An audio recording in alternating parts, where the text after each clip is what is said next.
Live.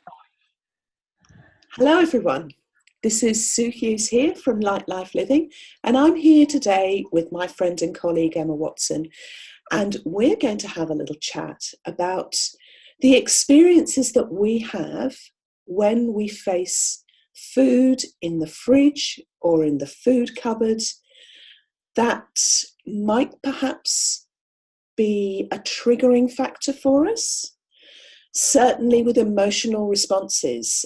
So let's get straight in there. Emma, what do you do when you're confronted?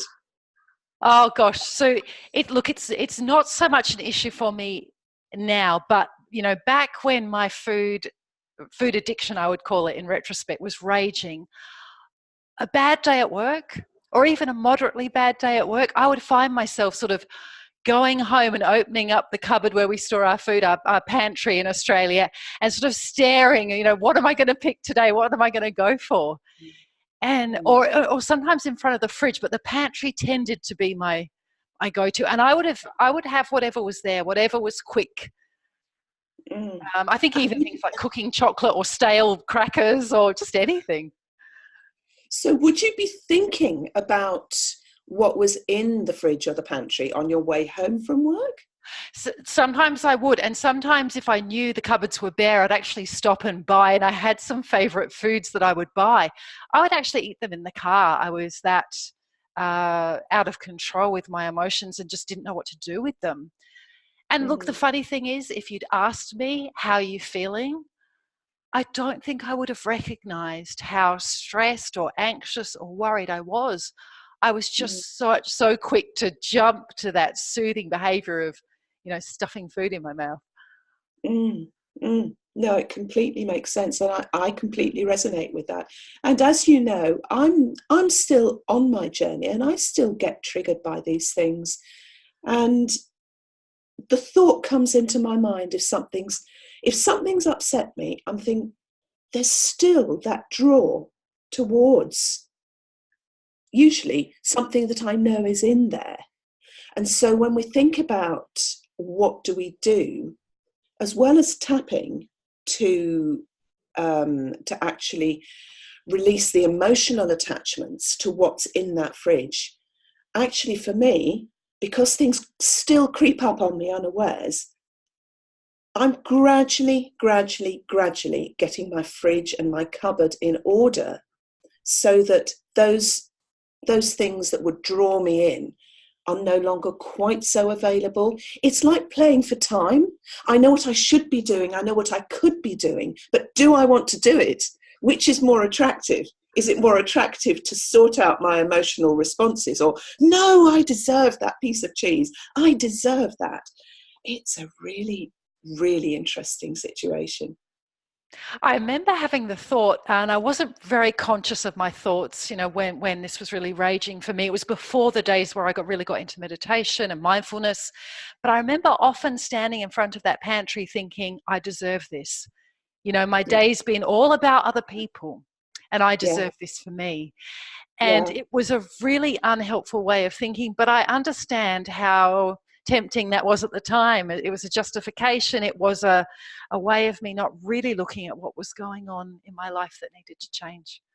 Yeah, it's interesting, isn't it? This whole business of deserving, because as people who have been emotional eaters, isn't it that we actually so often feel in our conscious minds that we don't deserve anything? But our unconscious minds that are looking after us, genuinely looking after us, think, right, okay, and this is a sort of dialogue that sometimes would go on in my head, particularly in the past. To be fair, I am over quite a lot of it, but it still sort of niggles occasionally. But it would say, you don't deserve it, you don't deserve it, you don't, yes you do, yes you do, yes you can have it. And then it sort of sneaks and you think, yes, I can actually do this because it's the only thing that will make me feel better. It's like a sort of dialogue in my head. And then in can come the mindless eating, and then, oh, I've started, so I'll stop. It's like that quiz show, isn't it? You started, therefore you must, mastermind, that's right. I've started, so I will continue. And so on and on and on it would go. So playing for time, I think, still for me is something. So putting strategies in place, because food has been a servant. It's been something that has really genuinely fulfilled a need. So, not that we can throw food out of the window. We need food to live, which is one of the reasons why it's so complex sometimes to deal with it. Yeah. But it's served a purpose. It has genuinely been our friend. And that actually was a big tipping point for me, to realise, no, this has been valid. Because as emotional eaters, we can invalidate ourselves. Absolutely. And add to the layers of shame and guilt that are Yes. already. So, I mean, that was, and the self-hatred was my big one. That was just overwhelming. Yeah. Yeah. It's interesting. As you say that, I feel the feelings just sort of coming up as a sort of echo of what used to go on, and thinking, no, I don't need to do that anymore. I don't need to. I can breathe. I can access what I'm feeling. Let me look at it. And just taking that step back, that sometimes even just taking, going to the tap rather than the fridge and getting myself a glass of water. I found it really helpful. One of the things that I found this absolutely transformational was I had to deal with myself, in the early stages of kind of recovering from what I was going through, that I could go to the pantry, but the deal was that as I stood there, getting ready to reach for whatever I was going to grab, that I would tap while I was doing it. And that was transformational for me. And I didn't, I was still learning tapping then. I didn't really know what you were meant to say. And as it turns out, it's really not that important. But back in the day, we thought it was. And I just tapped. And often I would eat less, or occasionally I would then not need to eat. But it started to shift things to actually tap in that moment. Yeah. Yeah. That's interesting, because I find that nowadays, if I've got to that point, I'm thinking, no, I'm actually going to eat that. Yeah. And there may be other things going on actually to do with hunger or thirst or whatever. It's interesting because I tend to make sure that I tap when I'm not in the situation. And I find that does a real boost to my resistance when I am in the situation. Yes. But it's a slow sort of attritional build-up, which is really helpful. And then I look back and I think, oh, I haven't had those incidents quite so often. So for me, I am still responsive. I'm not completely proactive. I'm still slightly reactive. But what I can do in a proactive way, and which works for me, is that when I'm in a calm place, when I'm in a good place, I'll do that tapping. And actually, it's funny you say you have a deal with yourself. It's almost like having a deal with myself. When I'm calm, I will tap. And of course, they're both valid. They're both valid. I'm beginning now to tap when I actually have that craving. But there's still that internal civil war that goes on and says, you deserve it, you deserve it. And sometimes I think, actually, this time, I'm giving myself permission. But like you, the deal is, it's just that small piece. Yep. And I will tap. And I'll tap after the taking. And I think that's also been really, really helpful. So it's interesting, isn't it? We've got three sort of tapping situations. There's the tapping when you're calm, there's the tapping in the moment, and then there's the tapping afterwards. And they are all helpful. And I certainly used all three to treat, when I was in the throes of what I had going on, I used all three to treat it. And I needed all three.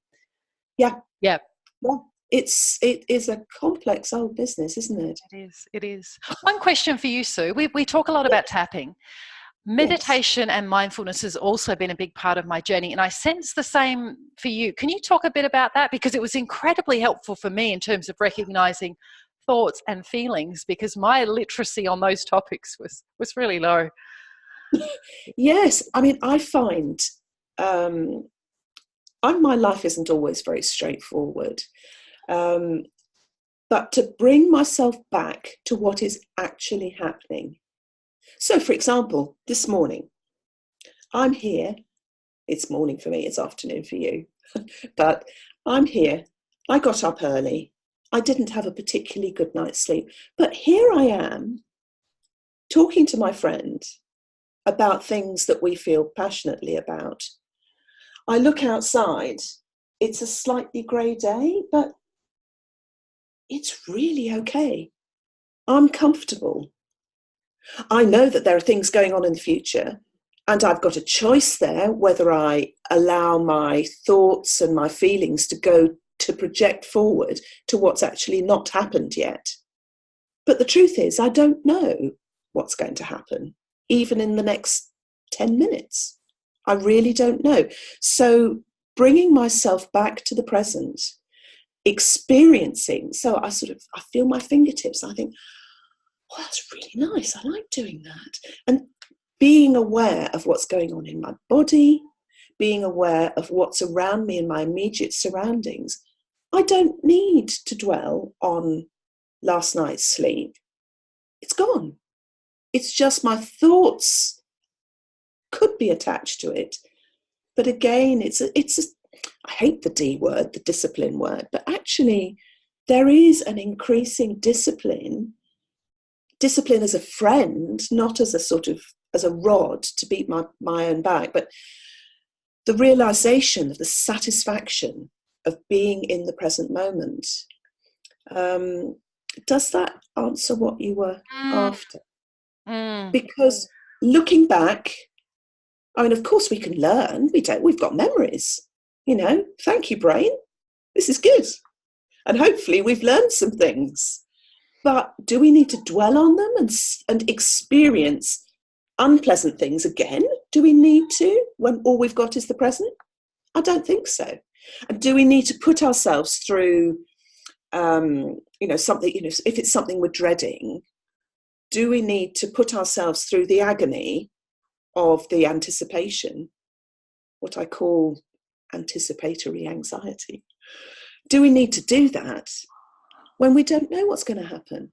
And by doing that, so often we actually miss the treasures of those moments, which actually they may not be quite as bad as our anticipation.